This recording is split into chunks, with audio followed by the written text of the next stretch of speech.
Coming to third news. ఇంతకు ముందో లెక్క ఇప్పుడో లెక్క విద్యారంగంలో విప్లవాత్మక మార్పులకి శ్రీకారం చుట్టింది కూటమి సర్కార్. గతానికి భిన్నంగా ముందుకెళ్తోంది.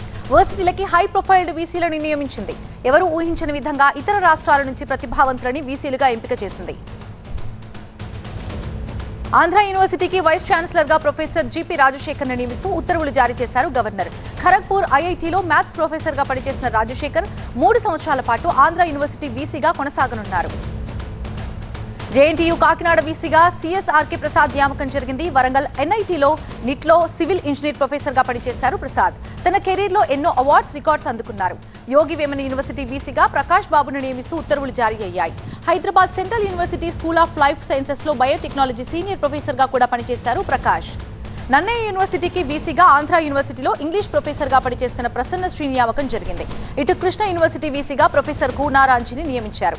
అటు రాయలసీమ యూనివర్సిటీ వీసీగా ప్రస్తుతం Osmania university chemical engineering professor గా ఉన్న వెంకట బస్వరావు. ఓఎస్ఎస్ ఫర్టిలిటీలో సైన్స్ ఇంకా ఓఎస్ఎస్ హెల్ప్ తో ఎందరి కలలు నిజమయ్యాయి. In the good hands of science. Mummy daddy అవ్వాలంటే ఓఎస్ఎస్ కి కాల్ చేయండి. సింహాపూర్ యూనివర్సిటీ వీసీగా ఢిల్లీ టెక్నాలజికల్ యూనివర్సిటీ ప్రొఫెసర్ గా పనిచేసిన అల్లం శ్రీనివాసరావును నియమిస్తూ ఉత్తర్వులు జారీ చేశారు. అలాగే ప్రస్తుత ఇన్ఛార్జి వీసీలుగా కొనసాగుతున్న పలువురిని వీసీలుగా నియమిస్తూ ఉత్తర్వులు జారీ చేశారు. పద్మావతి మహిళా యూనివర్సిటీ ఇన్ఛార్జి వీసీగా ఉన్న ప్రొఫెసర్ ఉమా, జేఎన్టీయూ అనంతరం ఇన్ఛార్జ్ వీసీగా ఉన్నటువంటి సుదర్శన్ రావుని వీసీలుగా నియమించారు.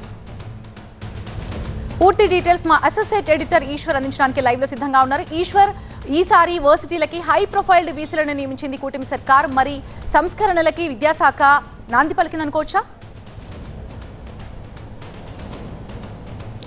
విద్యాశాఖ మంత్రిగా తాను బాధ్యతలు తీసుకునే సమయంలోనే ఈ ఛాలెంజెస్ ఉంటాయని చెప్పి ఊహించాను. ఇందుకే ఒక విప్లవాత్మకమైన మార్పులు తీసుకురావడానికి ఈ ఛాలెంజ్ని స్వీకరిస్తున్నాను. చాలామంది నాకు విద్యాశాఖను తీసుకోవద్దని సూచించారు అన్నట్టుగా లోకేష్ తరచూ చెప్తూ వస్తున్నారు. ఆయన విద్యాశాఖగా బాధ్యతలు స్వీకరించిన తర్వాత పూర్తి స్థాయిలో రిఫార్మ్స్ తీసుకురావాలి. ఉన్నత విద్యలో పూర్తి స్థాయిలో రిఫార్మ్స్ రాకపోతే కాంపిటేటివ్ ఇక్కడ గ్లోబల్ కాంపిటేటివ్ని ఎదుర్కోవడానికి విద్యార్థులు ఇబ్బంది పడతారు. దీనికోసం తాను తీసుకొచ్చే సంస్కరణల గురించి ఇప్పటివరకు చాలాసార్లు ఓకల్గా చెప్పే ప్రయత్నం చేస్తూ వచ్చారు. ఈ నేపథ్యంలోనే విశ్వవిద్యాలయాలన్నీ పొలిటికల్ రీహాబిలిటేషన్ సెంటర్లుగా ఉన్నాయి. వాటిని అకాడమిక్ ఎక్సలెన్స్ సెంటర్స్గా మార్చాల్సిన బాధ్యత ఉంది. అప్పుడు మాత్రమే రాజకీయాలకి లేకపోతే పైరవీలకి భిన్నంగా వీసీల నియామకం జరిగినప్పుడు మాత్రమే ఇది సాధ్యమవుతుందంటూ మొదటి నుంచి లోకేష్ చెప్తున్నట్టుగానే ఈరోజు ఎంపిక ప్రాసెస్ చూస్తే, నియామకాలను చూస్తే మాత్రం ఖచ్చితంగా దీంట్లో చాలా మెరిట్ బేస్ మీదనే నియామకాలు జరిగినట్టుగా మనం అర్థం చేసుకోవాల్సిన నేపథ్యం కనిపిస్తోంది.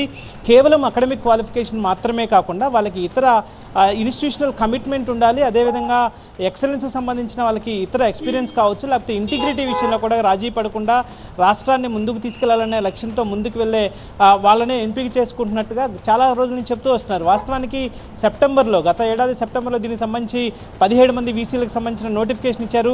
ప్రభుత్వం అధికారంలోకి రాగానే గతంలో ఉన్న వైస్ ఛాన్సలర్ అందరినీ రాజీనామా చేయాలని చెప్పి రాజీనామా చేయించి ఆ తర్వాత 7 నెలలుగా దాదాపు 8 నెలలుగా ఇప్పటివరకు ఇన్ఛార్జ్ పాలనలోనే సాగింది. అయితే 8 నెలలు సమయం తీసుకున్నప్పటికీ కూడా సమర్థమైన నాయకత్వాన్ని యూనివర్సిటీలకు అందించినప్పుడు మాత్రమే విద్యార్థుల్ని గ్లోబల్ కాంపిటేటివ్నెస్ని అందుకోవడానికి అర్హతలైన విద్యార్థులుగా తీర్చిదిద్దగలమన్న ఏకైక లక్ష్యంతో ముందుకు వెళ్తున్నట్టుగా లోకేష్ చెప్పడం జరిగింది. అందులో భాగంగానే ఈరోజు వాటి నియామకాలను చూస్తే సెక్రటేరియట్లో కావచ్చు, లేకపోతే విద్యారంగంలో కూడా వస్తున్న ఒపీనియన్స్ కూడా చాలా పాజిటివ్గా వస్తున్నాయి. వీళ్ళందరినీ రాజకీయాలకు భిన్నంగా, పైరవీలకు భిన్నంగా కేవలం అకాడమిక్ ఎక్సలెన్స్ సెంటర్స్గా తీర్చిదిద్దాలన్న లక్ష్యంతో మాత్రమే వీటిని ముందుకు తీసుకెళ్తున్నట్టుగా అపాయింట్మెంట్స్ జరిగాయి అన్నట్టుగా ఒక పాజిటివ్ టాక్ అయితే వస్తున్న పరిస్థితి కనిపిస్తోంది.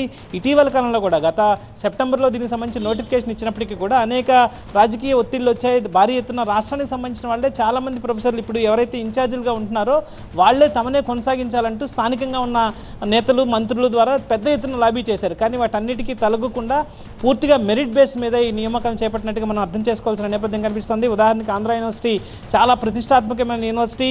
వచ్చే ఏడాది ఆంధ్ర యూనివర్సిటీ 100 సంవత్సరాలు పూర్తి చేసుకోబోతోంది. దానికి సంబంధించి ఒక భారీ ఎత్తున అక్కడ 100 సంవత్సరాల ఘన చరిత్ర కలిగిన ఆంధ్ర యూనివర్సిటీ పెద్ద ఎత్తున సెలబ్రేషన్స్ కూడా చేసుకోబోతున్నాం. అది ఒక స్టేట్ యూనివర్సిటీ అయినప్పటికీ కూడా అక్కడ ఉన్న ఇన్ఫ్రాస్ట్రక్చర్ చూస్తే ఒక నేషనల్ లేకపోతే ఒక సెంట్రల్ యూనివర్సిటీకి సంబంధించిన ఇన్ఫ్రాస్ట్రక్చర్ ఆంధ్ర యూనివర్సిటీకి ఉంటుంది. సో ఇట్లాంటి వాటన్నిటిని కేవలం ఒక రాష్ట్ర విశ్వవిద్యాలయాలు మాత్రమే కాకుండా వాటిని జాతీయ, అంతర్జాతీయ విశ్వవిద్యాలయాలకి పోటీ పడే విధంగా తీసుకెళ్లాల్సిన బాధ్యత ఉంది. కాబట్టి ఆ దిశగానే నియామకాలు చేసినట్టుగా లోకేష్ పేషి నుంచి వస్తున్న సమాచారంగా మనకు తెలుస్తోంది.